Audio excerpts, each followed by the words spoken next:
आज का बाइबल का वचन निर्गमन ग्रंथ अध्याय 20 वचन 1 से 17। आज का दूसरा वचन सन पौलुस का कुरिन्थियों के नाम पहला पत्र अध्याय 1 वचन 22 से 25। और आज का सुसमाचार सन यूहन्ना के अनुसार अध्याय 2 वचन 13 से 25।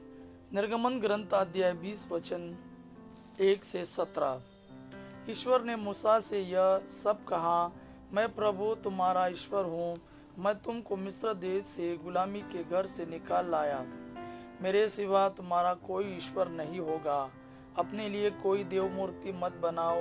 ऊपर आकाश में या नीचे पृथ्वी तल पर या पृथ्वी के नीचे के जल में रहने वाले किसी भी प्राणी अथवा वस्तु का चित्र मत बनाओ। उन मूर्तियों को दंडवत कर उनकी पूजा मत करो, क्योंकि मैं प्रभु तुम्हारा ईश्वर ऐसी बातें सहन नहीं करता। जो मुझसे बैर करते हैं, मैं तीसरी और चौथी पीढ़ी तक उनकी संतति को उनके अपराधों का दंड देता हूँ। जो मुझे प्यार करते हैं और मेरी आज्ञाओं का पालन करते हैं, मैं 1000 पीढ़ियों तक उन पर दया करता हूँ। प्रभु अपने ईश्वर का नाम व्यर्थ मत लो, क्योंकि जो व्यर्थ ही प्रभु का नाम लेता है, प्रभु उसे अवश्य दंडित करेगा। विश्राम दिवस को पवित्र मानने का ध्यान रखो। तुम 6 दिनों तक परिश्रम करते रहो और अपना सब काम करो, परंतु 7वां दिन तुम्हारे प्रभु ईश्वर के आदर में विश्राम का दिन है। उस दिन न तो तुम कोई काम करो, न तुम्हारा पुत्र, न तुम्हारी पुत्री, न तुम्हारा नौकर, न तुम्हारी नौकरानी, न तुम्हारे चौपाए और न तुम्हारे शहर में रहने वाले परदेशी। 6 दिनों में प्रभु ने आकाश, पृथ्वी, समुद्र और उनमें जो कुछ है वह सब बनाया है, और उसने 7वें दिन विश्राम किया। इसलिए प्रभु ने विश्राम दिवस को आशीष दी है और उसे पवित्र ठहराया है। अपने माता पिता का आदर करो, जिससे तुम बहुत दिनों तक उस भूमि पर जीते रहो जिसे तुम्हारा प्रभु ईश्वर तुम्हें प्रदान करेगा। हत्या मत करो, व्यभिचार मत करो, चोरी मत करो, अपने पड़ोसी के विरुद्ध झूठी गवाही मत दो, अपने पड़ोसी के घर बार का लालच मत करो, न तो अपने पड़ोसी की पत्नी का, न उसके नौकर अथवा नौकरानी का, न उसके बैल अथवा गधे का, उसकी किसी भी चीज का लालच मत करो।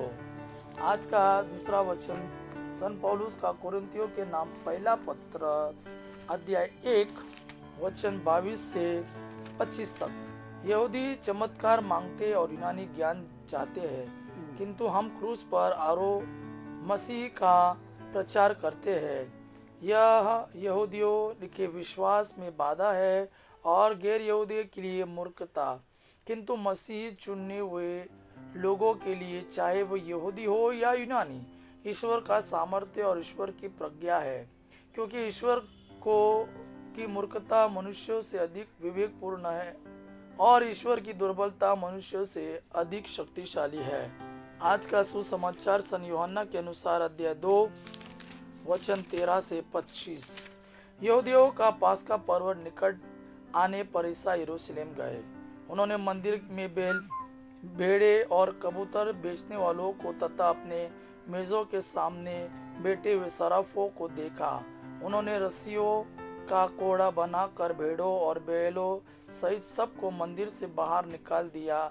सराफों के सिक्के छितरा दिए, उनकी मेजें उलट दी और कबूतर बेचने वालों से कहा, यह सब यहाँ से हटा ले जाओ। मेरे पिता के घर को बाजार मत बनाओ। उनके शिष्यों को धर्मग्रंथ का यह कथन याद आया, तेरे घर का उत्साह मुझे खा जाएगा। यहूदियों ने ईसा से कहा, आप हमें कौन सा चमत्कार दिखा सकते हैं जिससे हम यह जाने कि आपको ऐसा करने का अधिकार है।